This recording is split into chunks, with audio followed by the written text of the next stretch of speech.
রট mouth এই ধরনের বিভিন্ন ধরনের কমপ্লিকেশন কনজেনিটাল প্রবলেমও দেখা যায়, এগুলো তুমি কারেকশন করলে, ঠিক আছে? তো এই যে করলা, তখন তাকে এই তখন যে সার্জারিটা করা হচ্ছে সেটা বলতেছে প্লাস্টিক সার্জারি। তাহলে প্লাস্টিক সার্জারিটা হলো কি, to repair repair the repair the defect or for correction of the deformities. মানে কোন একটা ডিফেক্ট কারেক্ট রিপেয়ার করাটার যে সার্জারি সেটাকে বলতেছি প্লাস্টিক সার্জারি। এই প্লাস্টিক সার্জারি এবং কসমেটিক সার্জারির মধ্যে মানে পার্থক্যটাও কিন্তু অনেক সময় পরীক্ষায় ক্লাস টেস্ট বা বিভিন্ন জায়গায় জিজ্ঞাসা করে। কারণ দুটা শুনতে একই মনে হয়, তো মানুষ আমরা বলি না যে এই যে কোরিয়ান নায়িকারা এখন সব প্লাস্টিক সার্জারি করছে। আসলে সে প্লাস্টিক সার্জারি করেনি, সে করছে কসমেটিক সার্জারি। তার হয়তো নাকটা চাপা ছিল, নাকটা উঁচু করে নিছে। কারো হয়তো অনেক নায়ক নায়িকা আছে দেখবে ঠোঁট চিকন আছে, সে একটু ঠোঁটটা মোটা করতে চায়, ওটা তুমি সার্জারির মাধ্যমে ঠোঁটটা মোটা করে নিল। এই যে এগুলোকে বলছি কিন্তু কসমেটিক সার্জারি, এগুলো কিন্তু প্লাস্টিক সার্জারি নয়। তাহলে তোমরা জানো যে প্লাস্টিক অ্যান্ড বার্ন ইউনিট আছে না, মানে ঢাকাতে প্লাস্টিক সার্জারি ইউনিট থাকে, তার মানে কি ওখানে দেখবে যে ওই মানুষের হাত পা পুড়ে গেছে, অ্যাক্সিডেন্টাল হয়ে গেছে, কোনো কারণে অন্যভাবে তাকে রিপেয়ার করা হচ্ছে, সেগুলো কিন্তু মূলত প্লাস্টিক সার্জারি, রিপেয়ার করা হচ্ছে। আশা করি তোমরা হয়তো টার্মগুলো বুঝতেছ। এছাড়াও আরো অনেক কিছু ডেফিনেশন আছে, সেগুলো তোমরা একটু পড়বো। এখন কোন একটা অপারেশনের কিছু কিছু আছে, যেমন যদি কোনো শব্দের পিছনে, কোন একটা শব্দের পিছনে সাফিক্স হিসেবে টমি থাকে, TOMY টমি থাকে, ইট মিনস সার্জিক্যাল ইনসিশন।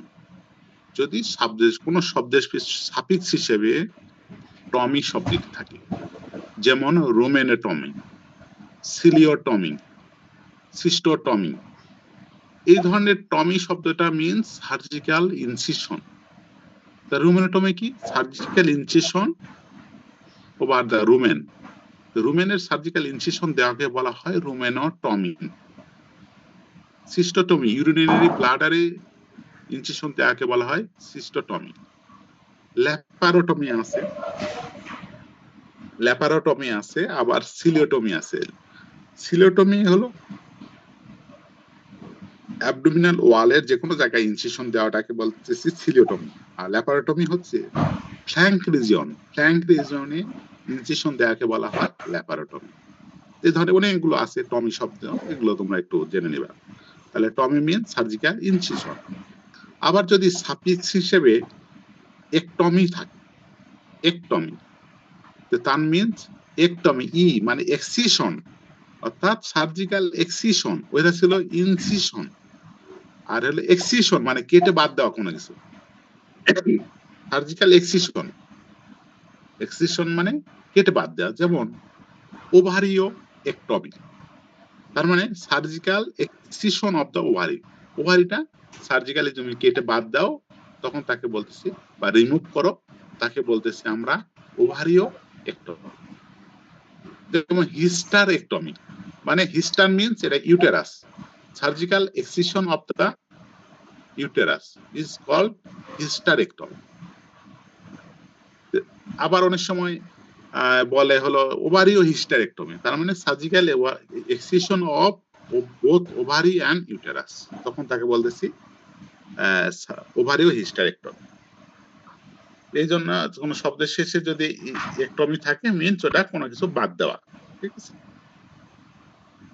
তাহলে এখন মনে করো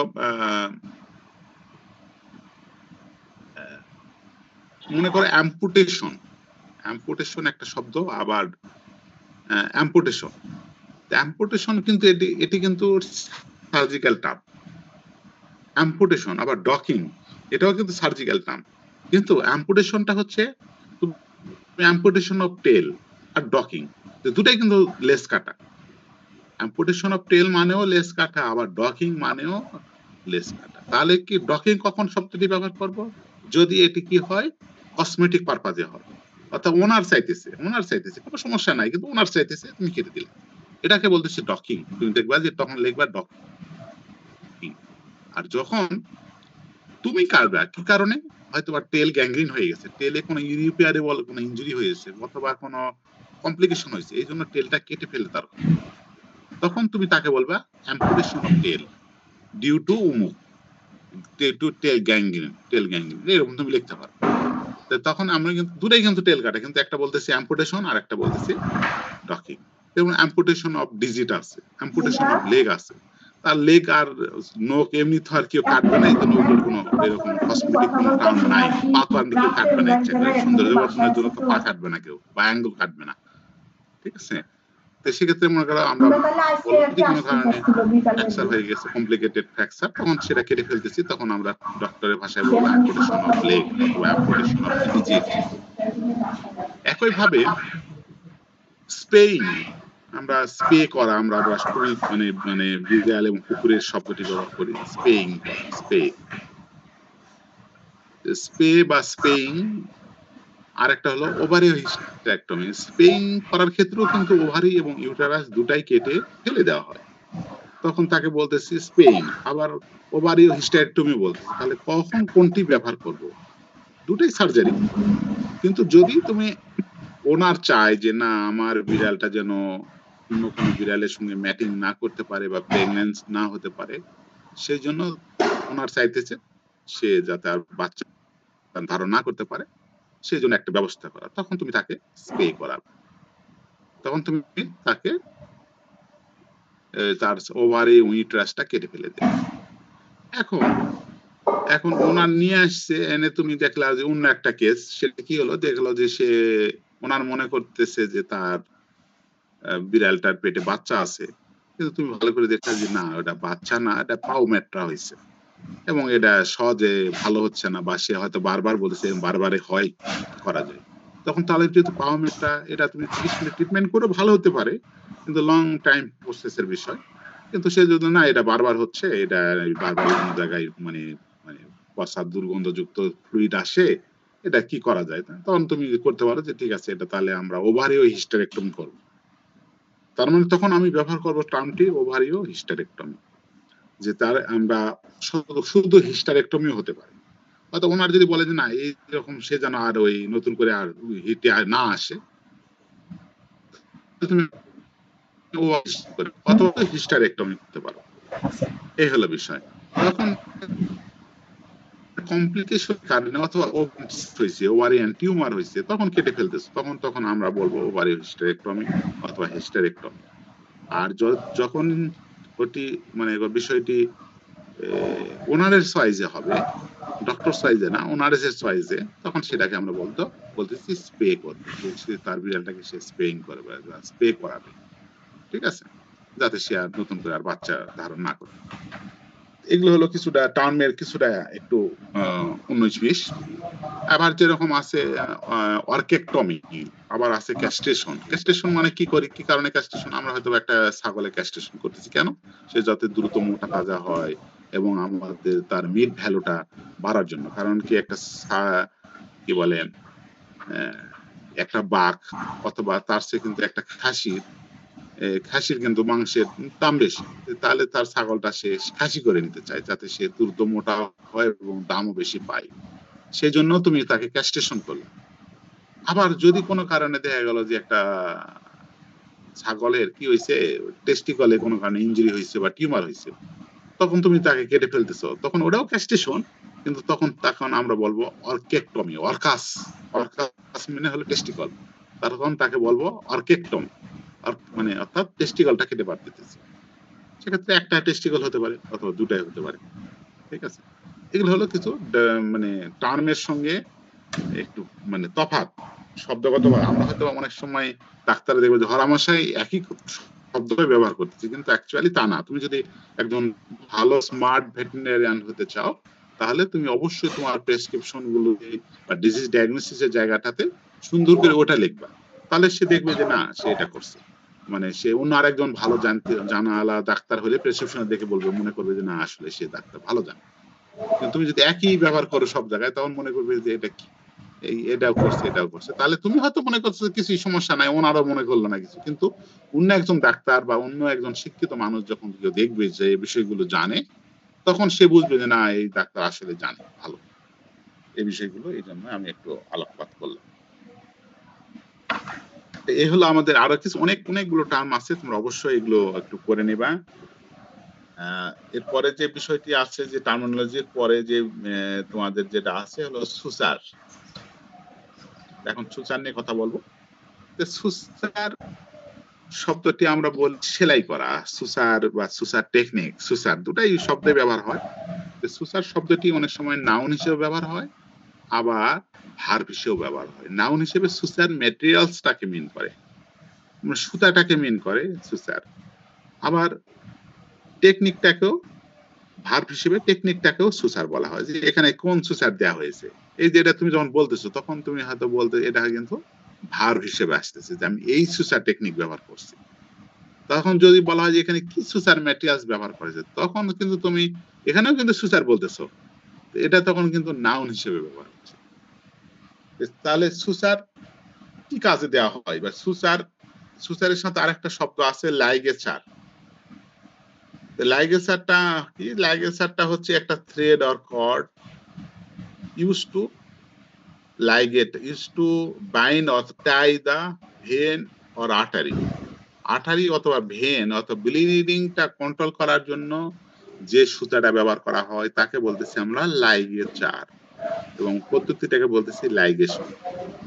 অর্থাৎ ব্লিডিংটা যাতে স্টপ হয়, এই জন্য আমরা হয়তো একটা ইনসিশন দিব, ওখানে ব্লাড ভেসেল আছে, ব্লাড ভেসেল যদি আমি আগে থেকে বন্ধ করে না দিই, তাহলে তো কাটা মাত্র তো প্রচুর ব্লিডিং হবে। ব্লিডিং হওয়ার কারণে অ্যানিমেলটা মারা যেতে পারে, শক হয়। সেই জন্য যেহেতু ওখানে ভেন আছে বা আর্টারি আছে, আমি ওটা দুই পাশে বেঁধে দিলাম ক্যাটগার্ড দিয়ে, তারপরে মাঝখানে ইনসিশন দিলাম, তাহলে তো আর ব্লিডিং হবে না, তাহলে অ্যানিমেলটার জন্য রিস্ক হবে না। এটা এই সময় যে মানে থ্রেড বা যে সুতারা ব্যবহার করতেছি, তখন তাকে বলবো লাইগেচার। তাহলে সুসারের মূল অ্যাপ্লিকেশনটা কি কি? তো মূলত 4টি অ্যাপ্লিকেশন আছে। একটা হলো যে to bring the cutting edge in for approximation, অর্থাৎ দুটো কাটিং লিপকে মুখোমুখি আনার জন্য, কাছাকাছি আনার জন্য সুসার ব্যবহার করা হয়। তারপরে কি কাজে ব্যবহার করা হয়? কোনো ড্রেসিং প্লাগ অথবা মেডিকেটেড প্লাগ আটকে রাখার জন্য, two hold the dressing plug or medicated plug. মনে করো তুমি একটা জায়গায় ফোড়া হয়েছে, ওখানে ওই কটন অথবা তুমি গজ দিয়ে ঢুকাই রাখছো, আবার খুলে আসে, পড়ে যায়, ওটা আটকে রাখার জন্য তুমি সুসার ব্যবহার করতে পারো। তারপরে কি করার জন্য? To close the accidental opening or to narrow the natural opening. তো কোন একটা ন্যাচারাল ওপেনিং অনেক বড় হয়ে গেছে, তুমি ছোট করার জন্য, যেমন মনে করো পোলাপস হয়, তাই না? বাচ্চা মানে একটা গরু বাচ্চা দেওয়ার পরে পোলাপস হয়ে যায়, প্রলাপ যাতে না হয় বা প্রলাপস কারেকশন করার পরেও তুমি ওটা সুতা দিয়ে বেঁধে রাখলা, তাহলে ওটা কি হলো? তুমি ওপেনিংটাকে একটু ন্যারো করলা। অথবা কোনো কারণে অ্যাক্সিডেন্টালি কোন একটা জায়গায় মানে ওপেনিং তৈরি হয়ে গেছে, সেই ওপেনিংটা ক্লোজ করার জন্য তুমি ব্যবহার করতে পারো। সেক্ষেত্রেও তুমি এই সুসার ব্যবহার করতে পারো। তারপরে 4 নাম্বার যেটা, সেটা হচ্ছে টু কন্ট্রোল দ্য হিমোরেজ। কোন এক জায়গায় হিমোরেজ হচ্ছে, সেটা কন্ট্রোল করার জন্য আমি সুসার ব্যবহার করতে পারি। তাহলে আমাদের 4টি অ্যাপ্লিকেশন সুসারের। 1 নাম্বার যেটা বললাম, কাটিং লিপটাকে কাছাকাছি আনার জন্য। 2 নাম্বারটা যেটা বললাম যে to hold the medicated plug or dressing plug, to hold করার জন্য। তারপরে কি বললাম? To close or to narrow the, to close the accidental opening or to narrow the natural opening. তারপরে কি বললাম? To close, to ligate the blood vessel. Blood vessel বা bleeding control করার জন্য যে তুমি সুতা দিয়ে বেঁধে দিচ্ছ, এর ক্ষেত্রেও তোমার সুসারের অ্যাপ্লিকেশন আছে। এখন এই সুসার অ্যাপ্লিকেশন যে করব, সেই সুসার অ্যাপ্লিকেশনের ক্ষেত্রে সুসার ম্যাট্রিক্সটা ব্যবহার করব, এটি সাধারণত নির্ভর করে 4টি পয়েন্ট।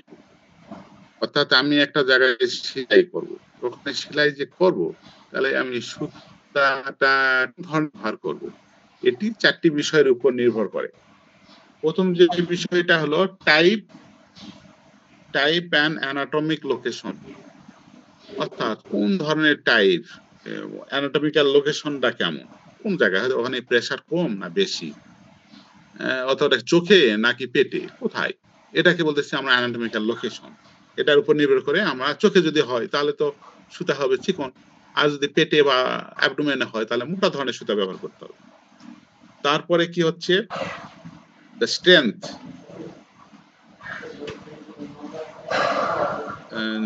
কি বল, থিকনেস অফ দা স্কিন, অর্থাৎ ওখানে স্কিনের থিকনেসটা কেমন সেটি।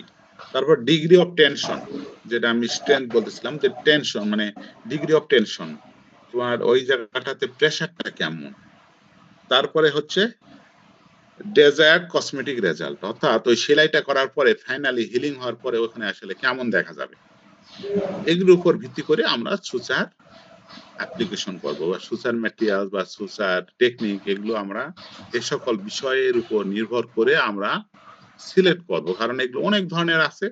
এগুলো থেকে তুমি কোনটা দেবা, এই 4টি বিষয়ের উপর নির্ভর করবে। তাহলে কি কি উপরে, একটা হলো বললাম যে type and anatomical location, 2 number হচ্ছে thickness of the skin, 3 number হচ্ছে ডিগ্রি অফ টেনশন, আর 4 নাম্বারটা হচ্ছে ডেজায়ার্ড মানে কসমেটিক রেজাল্ট। ডেজায়ার্ড মানে আশানুরূপ কসমেটিক রেজাল্টটা কেমন হবে।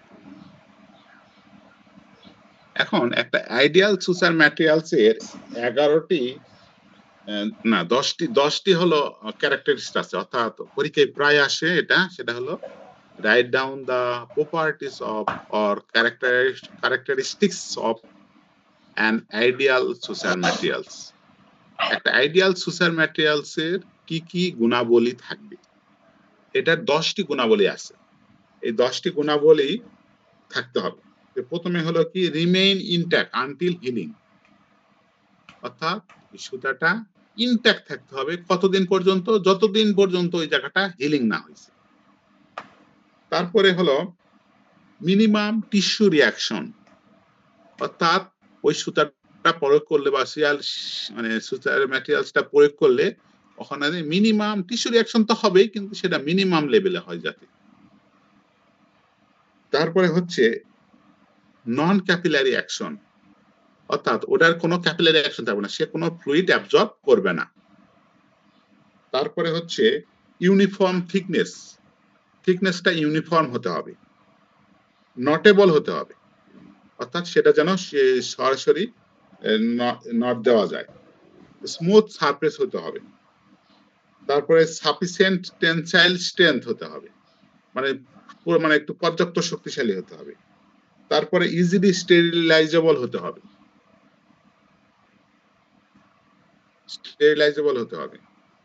তারপরে এটা চিপ এবং অ্যাভেলেবল হতে হবে।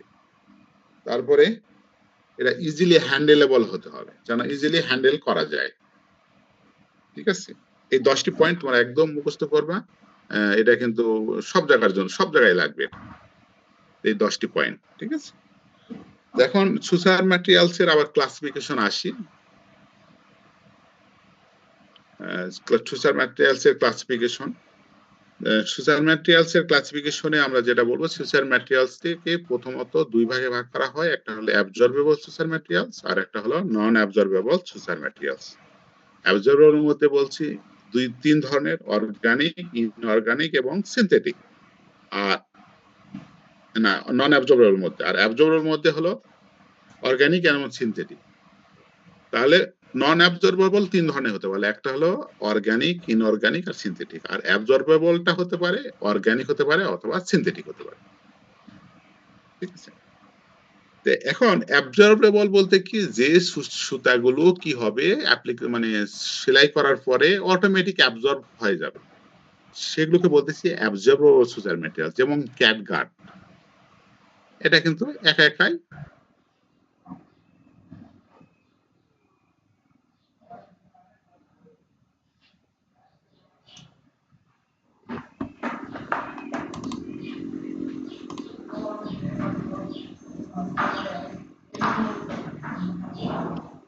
এনজাইমেটিক রিঅ্যাকশন এবং ফ্যাগোসাইটোসিস প্রক্রিয়ার মাধ্যমে অ্যাবজর্বস হয়।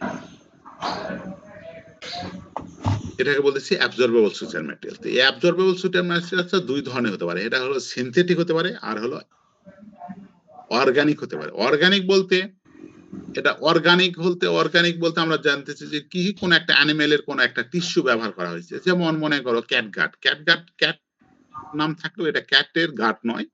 এটা হলো শিপের স্মল ইন্টেস্টাইনের সাবমিউকোসাল লেয়ার দিয়ে তৈরি করা হয়। শিপের স্মল ইন্টেস্টাইনের সাবমিউকোসার যে লেয়ার ওটা থেকে ক্যাটগাট তৈরি করা হয়।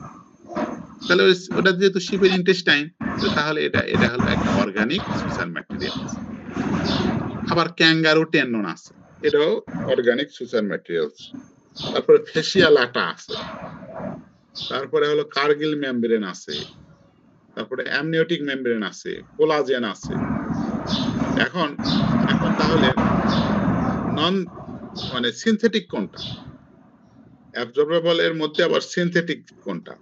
যেমন ডেক্সন, তারপরে ভিক্রিল হলো পলিক্যালেকটিন 919, এটাকে বলতে ভিক্রিল। আর পরিগাইকোলিক অ্যাসিড, যেটাকে বলছি আমরা ডেক্সন।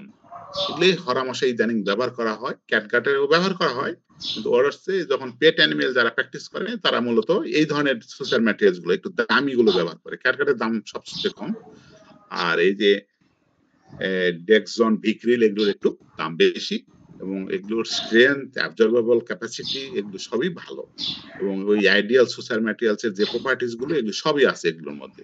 কিন্তু ক্যাটগাট এগুলোও তো আছে, কিন্তু এগুলো অনেক সময় নষ্ট হয়ে যায়, অথবা কাজ করতে করতেই দেখা যাবে যে খুব ছিঁড়ে যায় তাড়াতাড়ি। এগুলো হলো অ্যাবজর্বেবল আর হলো নন অ্যাবজর্বেবল। অ্যাবজর্বেবল এর মধ্যে আমরা বললাম সিনথেটিক আর হলো অর্গানিক সুসার ম্যাটেরিয়ালস এক্সাম্পল বললাম। তাহলে এখন নন অ্যাবজর্বেবল বলতে আমরা নন অ্যাবজর্বেবল তিন ধরনের আছে। একটা হলো অর্গানিক বলতেছি, যেমন সিল্ক, রেশম পোকার যে সুতা ওটা থেকে যে তৈরি হয় এটাকে বলতেছি সিল্ক। এটা হলো নন অ্যাবজর্বেবল। যেমন মূলত যে সুসার ম্যাটেরিয়ালস গুলো কোথায় ব্যবহার করে, এক্সটার্নালি ব্যবহার করা যায়, যেমন স্কিনে ব্যবহার করা হয় যাতে পরবর্তীতে ওটা কেটে দেওয়া যায়, সেগুলো হলো নন অ্যাবজর্বেবল সুসার ম্যাটেরিয়ালস ব্যবহার করা হয়, যেমন সিল্ক একটা। তারপরে এটা হলো অর্গানিক। যদি ইনঅর্গানিক বলি বা সিনথেটিক বলি, যেরকম আমরা নাইলন ব্যবহার করি, নাইলন হলো কিন্তু একটা সিনথেটিক নন অ্যাবজর্বেবল সুসার ম্যাটেরিয়ালস। আবার যদি ইনঅর্গানিক বলি, ইনঅর্গানিক যেমন মনে করো আয়রন মেশ আছে, তারপরে হচ্ছে তোমার হলো স্টেনলেস স্টিল আছে, স্টেনলেস স্টিলের এগুলো আছে, তারপর সুসার ওয়্যার আছে, টিন সুসার আছে। এগুলো হলো তোমার মূলত ইনঅর্গানিক নন অ্যাবজর্বেবল সুসার ম্যাটেরিয়ালস।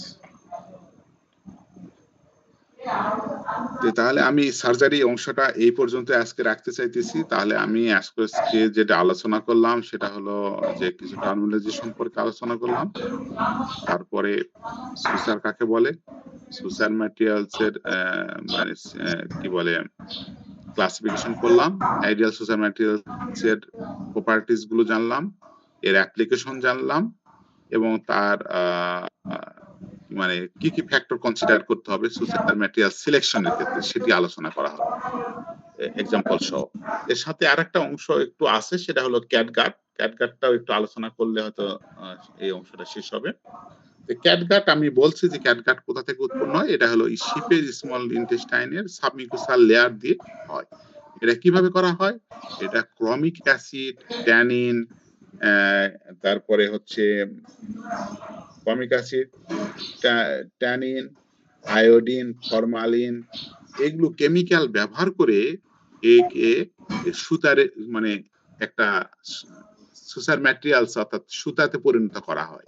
তাহলে কি কিসের মাধ্যমে ট্রিটমেন্ট, কিছু কেমিক্যাল ট্রিটমেন্ট। এখানে কি ব্যবহার করা হয়, ক্রমিক অ্যাসিড ব্যবহার করা হয়, আয়োডিন ব্যবহার করা হচ্ছে, ট্যানিন ব্যবহার করা হয়, ফরমালিন ব্যবহার করা হয়, করে প্রস্তুত করা হয়। এই কাটগাটটা মূলত চার ধরনের। একটা হলো প্লেন কাটগাট, তারপরে হলো মাইল্ড ক্রমিক ক্যাটগাট, মিডিয়াম ক্রমিক ক্যাটগাট, আর হলো এক্সট্রা ক্রমিক ক্যাটগাট। টাইপ হিসেবে টাইপ এ, বি, সি, ডি এই চারটি ভাগে ভাগ করা হয়। টাইপ এটাকে বলতেছি আমরা প্লেন ক্যাটগাট। এটা সাধারণত অ্যাবজর্বেবল কত ডিউরেশন হচ্ছে 10 দিন। মিডিয়াম মাইল্ড ক্রমিক ক্যাটগার্ড, এটা যেটাকে আমরা বলছি টাইপ বি, এটা হলো অ্যাবজর্বেবল, অ্যাবজর্পশনের ডিউরেশনটা হচ্ছে 15 দিন। মিডিয়াম ক্রমিক এটা টাইপ সি, এটি হচ্ছে অ্যাবজর্পশন টাইম হলো 20 ডেজ। আর এক্সট্রা ক্রমিক যেটা বা যেটা টাইপ ডি বলতেছি সেটি হচ্ছে 40 দিন। অনেক সময় ক্যাটগাটের ক্লাসিফিকেশন আছে, ক্যাটগাট কাকে বলে, ক্যাটের ক্লাসিফিকেশনটা লেখো অ্যাকর্ডিং টু ডিউরেশন অথবা অ্যাকর্ডিং টু টাইপ, এই অনুসারে তোমাকে বলতে পারে। এটা মূলত 4 ধরনের: plain, mild, medium and extra. ঠিক আছে, এভাবে একটু মুছতে হবে। তাহলে ডিউরেশন হলো কতদিন? 10 দিন, 15 দিন, 20 দিন আর 40 দিন। ঠিক আছে, তাহলে অনেক সময় বলে যে এর তাহলে কোন ধরনের ক্যাটগাটটা সবচেয়ে ভালো? তোমাকে বলতে হবে এক্সট্রা কমিক ক্যাটগাট। কেন এক্সট্রা কমিক ক্যাটগাট ভালো? কারণ এটা ডিউরেশনটা বেশি, অর্থাৎ তুমি সেলাই দিয়ে 40 দিন পর্যন্ত সে ইনট্যাক্ট থাকতে পারে। তাহলে 40 দিন পর্যন্ত যদি ইনট্যাক্ট থাকে তাহলে হিলিং প্রসেসটাও মানে হইতে যদি কোনো কারণে একটু বিলম্বিত হয় তাহলে আর ওই সেলাইটা খুলে যাবে না। কারণ তুমি পেটের ভিতরে একটা সেলাই দিয়ে আসছো, দেখা গেল যে 7 দিন পরে অ্যাবজর্ব হয়ে গেছে, তাহলে তো ওই জায়গাটা খুলে যাবে, আবার যে কমপ্লিকেশন সৃষ্টি হয়ে যাবে। মনে করো রুমেন বা পেটে হয়তো ইন্টেস্টাইন বা এগুলো, তখন তো ওই জায়গা থেকে ইন্টেস্টাইন বাইরে বেরিয়ে এসে পুরা মেটাস্টাসিস হয়ে ইনফেকশনটা ছড়িয়ে গিয়ে তোমার মনে করো মারা যাবে, যেটা হরহামেশা বিভিন্ন সময় দেখা যায়।